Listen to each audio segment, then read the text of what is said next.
নমস্কার বন্ধুরা, birds and টুইগসের আর একটা এপিসোডে সকলকে স্বাগত। বন্ধুরা, এর আগে বোগেনভিলিয়া সম্পর্কে 3টে এপিসোড আমরা করেছি, যেখানে প্রথম এপিসোডে গাছের রিপোর্টিং, মাটি প্রিপারেশন এবং তার সঙ্গে সঙ্গে বাকি দুটো এপিসোডে গাছের শেপ দেয়া, তার ট্রিমিং, তার প্রুনিং, এই সব আমরা কভার করেছি।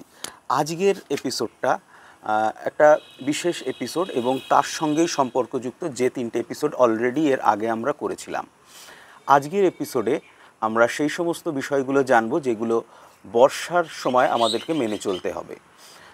এটা খুবই যুক্তিযুক্ত একটা সময়, কারণ এখন বর্ষাকাল শুরু হয়ে গেছে এবং এই সময় বর্ষা সংক্রান্ত বিভিন্ন ধরনের সমস্যার সম্মুখীন আমরা প্রত্যেক বাগানিরাই হচ্ছি, বিশেষত যাদের কাছে প্রচুর বোগেনভিলিয়া রয়েছে তাদের প্রত্যেকেই। আজকের ভিডিওটাতে আমরা কিভাবে এই সময় আমাদেরকে গাছকে সব থেকে ভালো রাখতে পারবো এবং কোন কোন গাছকে আমরা কি কি বিশেষ বিশেষ ব্যাপারগুলো আমরা করলে গাছগুলোকে এই বর্ষায় সেফ রাখতে পারবো, সেই বিষয় সম্পর্কিত একটা বিস্তারিত আলোচনা আজকে করতে চলেছি। অবশ্যই বন্ধুরা সঙ্গে থাকবেন এবং আপনাদের মূল্যবান মতামতের অপেক্ষায় থাকবো এবং তার উপর ডিপেন্ড করবে আমার পরবর্তী ভিডিও। তাই সঙ্গে থাকুন এবং ভিডিওটা সম্পূর্ণ দেখার অনুরোধ করছি। যারা আজকের ভিডিওটাতে আমাকে প্রথম দেখছেন তাদেরকে অনুরোধ করব অবশ্যই চ্যানেলটি সাবস্ক্রাইব করে পাশের বেল আইকনটি প্রেস করবেন, যাতে ভিডিওর নতুন নতুন আপডেটগুলো খুব তাড়াতাড়ি আপনারা পেয়ে যান। প্রথমেই আমরা আলোচনা করব যে বর্ষার সময় কি কি সুবিধা হয়। বর্ষায় অসুবিধার কথা যেমন রয়েছে, তার সঙ্গে সঙ্গে বেশ কিছু সুবিধাও আছে।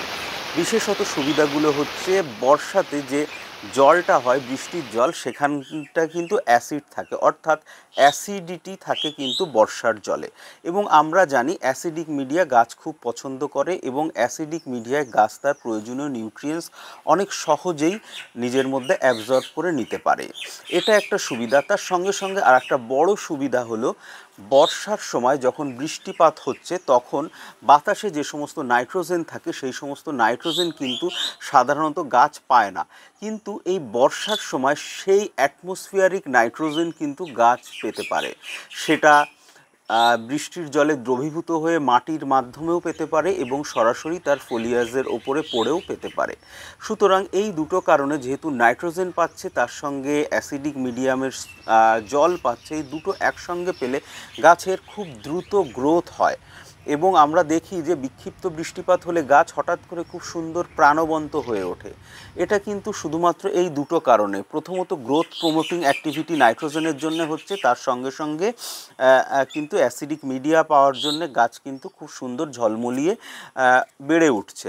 এই দুটো খুবই মারাত্মক সুবিধা। তার সাথে সাথে কিন্তু আর একটা যেটা হয়, এই সময় প্রচুর বাতাসের হিউমিডিটি বেড়ে যায় এবং তার সঙ্গে সঙ্গে অনেক অ্যাটমসফিয়ারিক ক্লিয়ারেন্স হয়, যার জন্যে কিন্তু বাতাসের টেম্পারেচার অনেকটা নর্মাল হয়ে আসে, অর্থাৎ অনেকটা কমে আসে এবং আমরা একটা স্বস্তি পাই। গাছের ক্ষেত্রেও এই জিনিসটা কার্যকরী, একটা স্বস্তিকর পরিবেশ তৈরি হয় এবং যার ফলে গাছ অনেক বেশি আগের থেকে সুন্দর হয়ে ওঠে। কিন্তু সমস্যাটা হচ্ছে এরপর।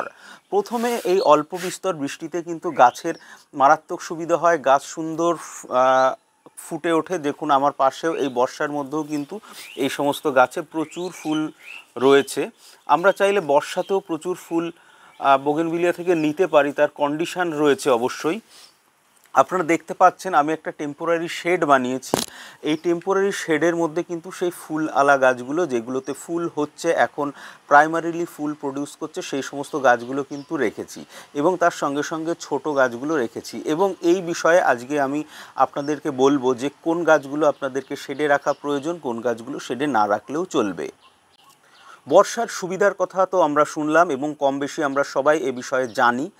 অসুবিধার যে বিষয়গুলো সেটা হচ্ছে, প্রাইমারিলি যেহেতু গাছের প্রচুর নাইট্রোজেন পাচ্ছে এবং তার সঙ্গে সঙ্গে অ্যাসিডিক জল পাচ্ছে, এই দুটোতে গাছ যেমন খুব দ্রুত বাড়ছে, দুটো বাড়ার ফলে গাছের যে অগ্রভাগ আছে, যেখানে নিউ গ্রোথ আছে, সেই জায়গাগুলোতে কিন্তু জায়গাগুলো কিন্তু সেভাবে হার্ডেনিং হয়নি, সেই জায়গাগুলো কিন্তু অত্যন্ত কচি। এখন যদি কন্টিনিউয়াস বৃষ্টি হতে থাকে, বিশেষত যখন নিম্নচাপের সময় আসে, নিম্নচাপের সময় যদি কন্টিনিউয়াস বৃষ্টি হয় বা 3-4 দিন ধরে খুব অল্প অল্প বৃষ্টি হয়েই যাচ্ছে, কন্টিনিউয়াস বৃষ্টি হয়ে যাচ্ছে, এরকম সময় এই কচি ডালগুলো কিন্তু পচে যাবে অতিরিক্ত ময়েশ্চারের জন্য, অতিরিক্ত বৃষ্টির জন্যে। এটা খুব মারাত্মক একটা সমস্যা আমাদের বাগানিদের জন্যে।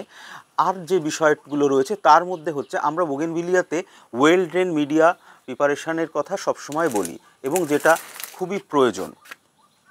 এখন ওয়েল ড্রেন মিডিয়া আমাদেরকে বোগেনভিলিয়ার জন্য রাখতেই হবে, এর কোনো অল্টারনেটিভ নেই।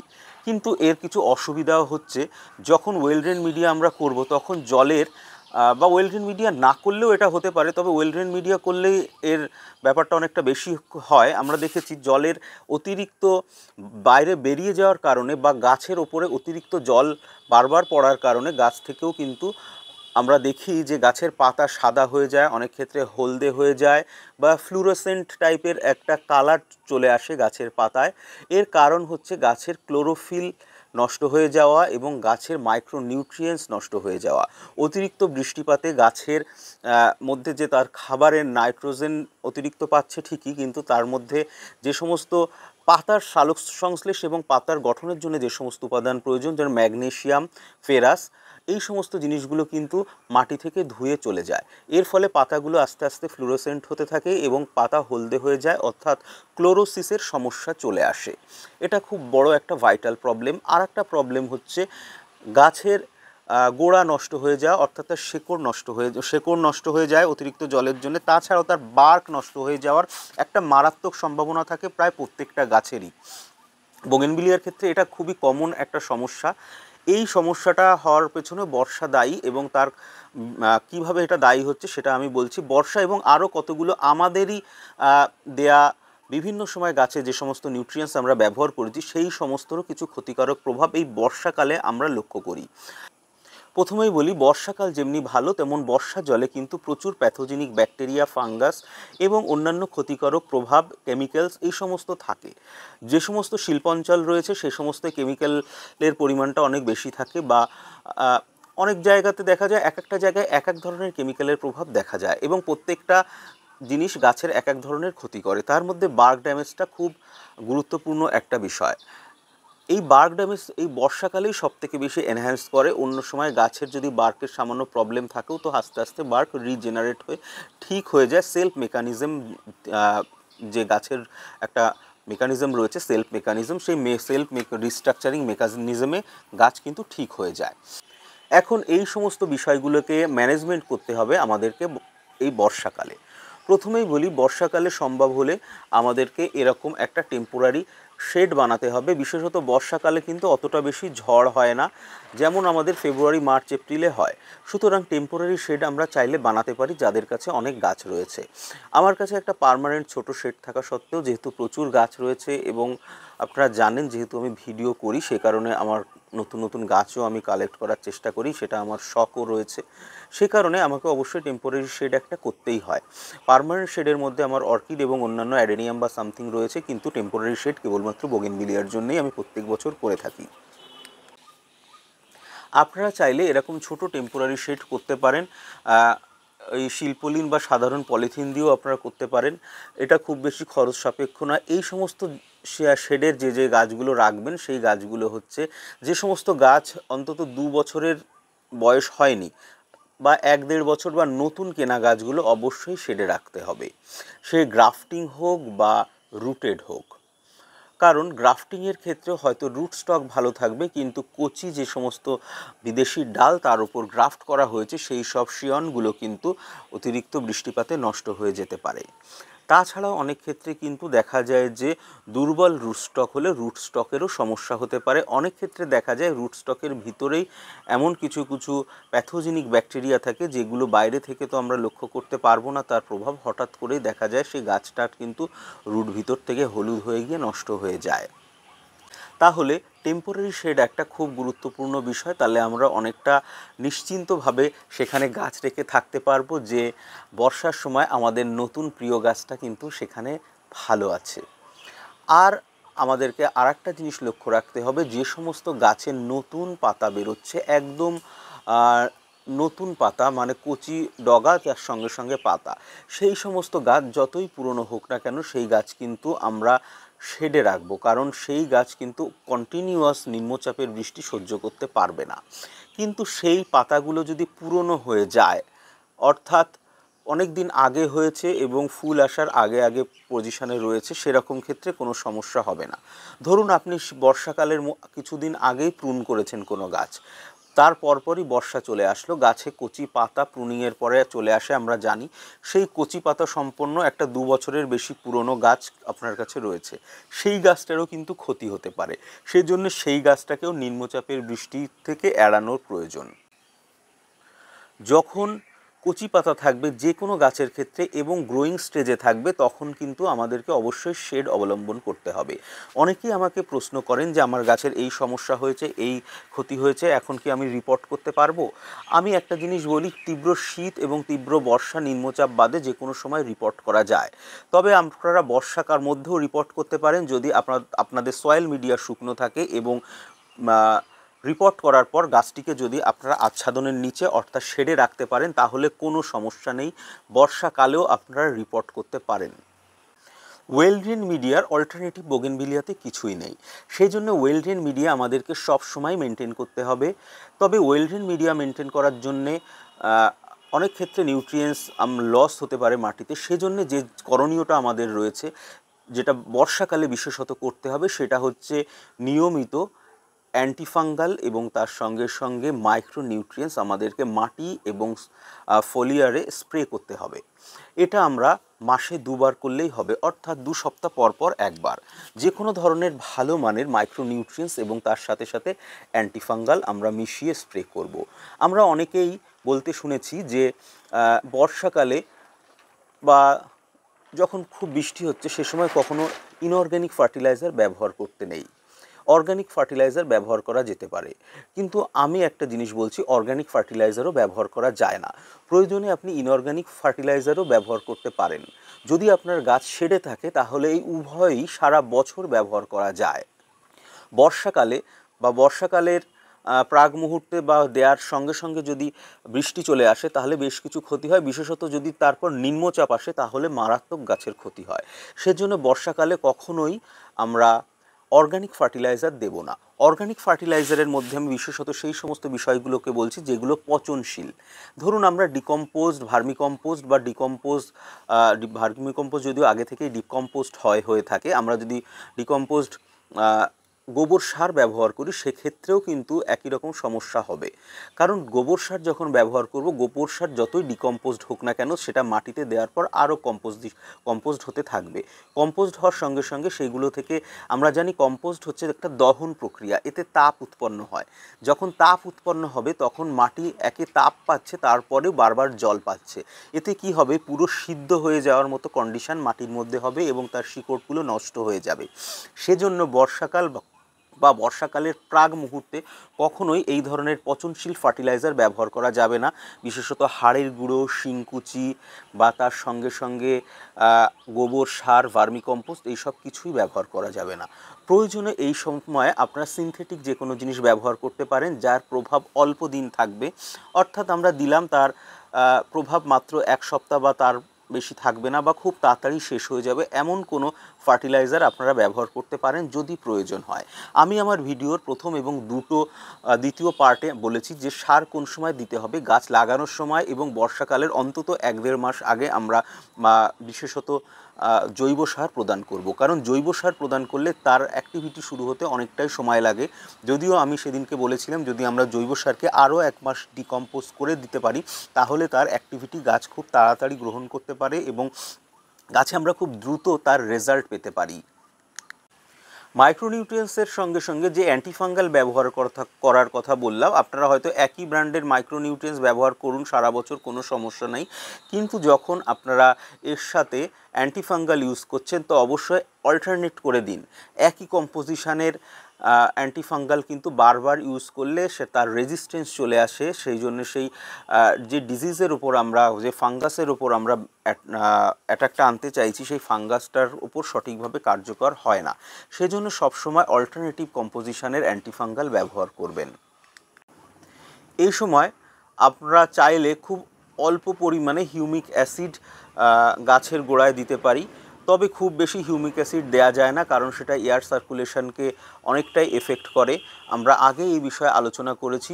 তবে এই জিনিসগুলো আমাদেরকে তখন দেওয়া দেওয়ার চেষ্টা করতে হবে যখন বৃষ্টি হচ্ছে না। ধরুন বর্ষাকালেও অনেক সময় বৃষ্টি হয় না, 2-4 দিন বৃষ্টি হয় না, সেরকম সময় আমাদেরকে এটা করার চেষ্টা করতে হবে। যদি কন্টিনিউয়াস এরকম হয় তাহলে অবশ্যই একটা টেম্পোরারি শেডের নিচে রেখে গাছের গোড়াটা শুকিয়ে তারপরে দেওয়া প্রয়োজন। গাছের গোড়ায় যদি অলরেডি প্রচুর জল থাকে তাহলে কখনোই আমরা ইউজ করব না। তবে এই সময় আর একটা জিনিস আমরা ব্যবহার করতে পারি বায়ো ফার্টিলাইজার হিসাবে, সেটা হচ্ছে রাইজোবিয়াম বা এই ধরনের যে সমস্ত এসেনশিয়াল বা গাছের উপকারী যে সমস্ত ব্যাকটেরিয়াগুলো রয়েছে সেইগুলো আমরা ব্যবহার করতে পারি। এরা গাছের শিকড়ের যে সমস্ত ক্ষয়ক্ষতি হয় সেগুলোকে অনেক অংশেই নির্মূল করতে পারে এবং নতুন শিকড় জেনারেটে বিশেষভাবে সহযোগিতা করে। গাছের গোড়ার মাটি যাতে লুজ থাকে, অর্থাৎ তার মধ্যে যদি এয়ার সার্কুলেশন একদমই হওয়ার মতো পজিশন না থাকে তাহলে গাছের গোড়ায় জল জমে গাছ মারা যাবে, তার কোনো অন্যথা হবে না। আমরা মোটামুটি ভিডিওতে এতদিন যা আলোচনা করেছি সেটাতে ক্লিয়ার সব। সেজন্য ওয়েল ড্রেন সয়েল আমাদেরকে মেনটেন করতে হবে, তার সাথে সাথে বর্ষাকালে মাইক্রোনিউট্রিয়েন্টস এবং অ্যান্টিফাঙ্গালের ব্যবহার করা প্রয়োজন। প্রয়োজনে আমরা হিউমিক অ্যাসিড এবং তার সঙ্গে সঙ্গে আমরা বায়ো ফার্টিলাইজার হিসাবে আমরা ব্যবহার করতে পারি রাইজোবিয়াম বা এই ধরনের কোনো জিনিস যেটা সিনথেটিক ওয়েতে বাজারে কিনতে পাওয়া যায়। আমি আপনাদেরকে আগের অনেক ভিডিওতে দেখিয়েছি, আজকের ভিডিওতেও দেখাবো। এর সঙ্গে সঙ্গে আর যে সমস্ত বিষয়গুলোর ওপর নজর রাখা প্রয়োজন তা হলো পোকা, কৃমি, এই সমস্ত জিনিসগুলো কিন্তু মাটিতে চলে আসে, যেগুলো কিন্তু গাছের ক্ষতি করে। এই সময় আমরা গাছের গোড়ায় নিমখোল দিতে পারি। যদি আমরা বায়ো ফার্টিলাইজার ব্যবহার না করে থাকি তাহলে ফিউরাডনও দিতে পারি। যদিও এর আগে মাটি প্রিপারেশনের সময় আমরা দেখেছি যে মাটিতে ফিউরাডন বা নিমখোল দেওয়ার কথা আমরা বলেছি। আমরা অনেকে এটা করি, যদি আমরা ভুলে গিয়ে থাকি তাহলে এই সময় কিন্তু মাটিতে এই ধরনের পোকামাকড়ের উপদ্রবের হাত থেকে বাঁচতে আমরা সেখানে কীটনাশক প্রয়োগ করতে পারি, আমরা ফিউরাডন প্রয়োগ করতে পারি বা নিমখোল দিতে পারি।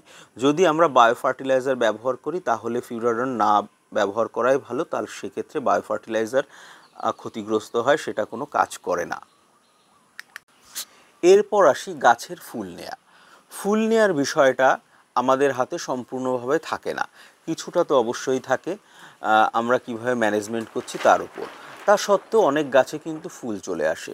দেখুন বন্ধুরা, আমার সামনে কিন্তু এসব গাছে প্রচুর ফুল রয়েছে। আমি যেহেতু ফুল সব দেখাতে পারছি না, তবুও আপনারা যদি লক্ষ্য করেন দেখুন প্রচুর ফুল রয়েছে। এবার এই সমস্ত গাছগুলো কিন্তু এমন সময় প্রুনিং করা হয়েছিল এবং তারপর যার গ্রোথ এসছে তখন সেই অনুযায়ী এখন ফুল আসছে। আমরা চাইলে এই ফুলকে কেটে দিতে পারি বা শেডে রাখতে পারি। আমরা জানি বর্ষাকালে গাছ তার নিজেকে সেফ রাখার জন্যে কিন্তু তাদের সেলফ মেকানিজমে প্রচুর চেষ্টা করে, কিন্তু গাছে যদি ফুল হয় তাহলে ফুলের পেছনেই তার ম্যাক্সিমাম এনার্জিটা ক্ষয়গ্রস্ত হয় বা ব্যবহৃত হয়ে যায়। এর ফলে গাছ কিন্তু দুর্বল হয়ে পড়ে, গাছ মারা যেতে পারে পরবর্তী অতিরিক্ত কোনো বৃষ্টি বা অতিরিক্ত কোনো স্ট্রেসে। সেজন্য ফুল না নেওয়াই ভালো। যদি আপনাদের গাছে ফুল থাকে তাহলে আপনারা কেটে দিতে পারেন এবং তা না হলে অবশ্যই সেই সময় শেডে রাখতে পারেন। অনেক ক্ষেত্রে অল্প বৃষ্টিতেই কিন্তু কিছু কিছু গাছের ফুল এমনিতেই ঝরে যায়, সেসব ক্ষেত্রে কোনো সমস্যা হয় না। তবে আমরা চাইলে ফুল না নেওয়াটাই সবথেকে যুক্তিযুক্ত বিষয়। বর্ষায় আর একটা গুরুত্বপূর্ণ বিষয় আজকে বলবো। আমরা প্রুনিংয়ের কথা বারবার বলি, গাছের শেপ দেওয়ার কথা বারবার বলে থাকি, ইভেন আমিও সমস্ত ভিডিওতে বলেছি। তবে বর্ষাকালের ক্ষেত্রে কিন্তু ম্যানেজমেন্টটা আলাদা। যখন বিশেষত নিম্নচাপের সময় আসে সেই সময়টায় আমরা আমাদের গাছকে সবার আগে বলেছি যে বর্ষার অন্তত 1 মাস আগে প্রুনিং করতে হবে। যখন নিম্নচাপ শুরু হয়ে গেল, যখন বৃষ্টি শুরু হয়ে গেল, গাছের ডাল তত্তরিয়ে বাড়ছে, খুব দ্রুত র্যাপিড গ্রোথ হচ্ছে, সেই সময় আমরা গাছের ডাল দিলাম কেটে। এর ফলে কি হবে, গাছে নতুন শুটস আসতে শুরু করবে এবং তারপরেই আসবে বৃষ্টি, এবং নিম্নচাপের যদি বৃষ্টি হয় তাহলে তো বন্ধু কথাই নেই, সেই কচি কচি ডালগুলো সব পুড়ে রেইন বার্ন হয়ে নষ্ট হয়ে যাবে এবং গাছের কিন্তু বিরাট ক্ষতি হবে। সেজন্যে আমরা কখনোই গাছ যদি আমরা এখন প্রুনিং করে না থাকি তো কখনোই প্রুনিং করব না। গাছ যেভাবে আছে, গাছের শুটস যদি লম্বা হতে থাকে লম্বা হতে দিন। এরপর যখন নিম্নচাপটা কেটে যাবে তখন আপনি গাছের ডাল কাটবেন, এবং সেই সময় কাটতে হবে যখন বৃষ্টি কম হবে। এখন বর্ষাকালে তো কখন কি বৃষ্টি হচ্ছে আমাদের হাতে নেই, বৃষ্টি হতেই পারে। তবে নিম্নচাপের বৃষ্টি ছাড়া অল্প বিস্তর বৃষ্টিতে কোনো সমস্যা হবে না।